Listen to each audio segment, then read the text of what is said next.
కదరి పట్టణంలో శుక్రవారం బలిజ శంఖారావం bike rally Balija సంఘం జనసేన పార్టీ నాయకులు మంచి శివశంకర్ ఆధ్వర్యంలో భారీ బైక్ ర్యాలీ నిర్వహించారు. బైక్ ర్యాలీలో పాల్గొన్న బలిజ సోదరులను ఉద్దేశించి మంచి శివశంకర్ మాట్లాడుతూ శ్రీకృష్ణ దేవరాయలు జయంతి సందర్భంగా ఈ శంఖారావం బైక్ ర్యాలీ నిర్వహించడం జరుగుతోందని పేర్కొన్నారు. శ్రీకృష్ణ దేవరాయలు మహా గొప్ప పరిపాలన దక్షకుడని, వారి పాలన కాలంలో రైతుల సంక్షేమానికి లక్షల్లో చెరువులను త్రవ్వించారని, నేటికి ఆ చెరువులు ఉన్నాయన్నారు. శ్రీకృష్ణ దేవరాయలు ఓ కులానికో మతానికో చెందిన వ్యక్తి కాదని, అందరి సంక్షేమం కోరిన గొప్ప పాలకుడని కొనియాడారు.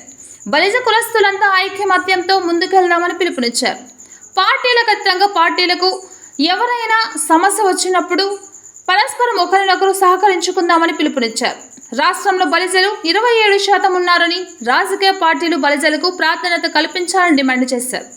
రాజకీయ పార్టీలు ప్రాధాన్యత ఇవ్వని పక్షంలో ఇండిపెండెంట్గా అయినా పోటీ చేసి గెలిచే సత్తా బలిజలకు ఉందని పేర్కొన్నారు. ఈ కార్యక్రమంలో బలిజ సంఘం నాయకులు పాల్గొన్నారు. ఈ యొక్క బలిజ బంధువులందరూ కూడా తాము 27% జనాభాలో ఉన్నాం, మనకు న్యాయమైన సీట్లు ఇవ్వండి అన్ని పార్టీలను విజ్ఞప్తి చేస్తున్నాం. అన్ని పార్టీల యొక్క అధినాయకులు కూడా మా యొక్క జనాభాను రేషియో ప్రకారము మనకు అన్ని భాగాల్లో కూడా సర్పంచుల్లో కావచ్చు, ఎంపీటీసీల్లో కావచ్చు, జెడ్పీటీసీల్లో కావచ్చు, ఎమ్మెల్యే సీట్లో కావచ్చు, ఎంపీల్లో కావచ్చు మాకు న్యాయమైన షేర్ ఇవ్వండి అని వాళ్ళందరికీ కూడా మేము విజ్ఞప్తి చేస్తున్నాం. అలా ఇవ్వని పక్షంలో బలిజలు తమ సత్తా చాటి ఇండిపెండెంట్గా పోటీ చేయడానికి సిద్ధపడతారని కూడా తెలియపరుస్తున్నాం. జై హింద్.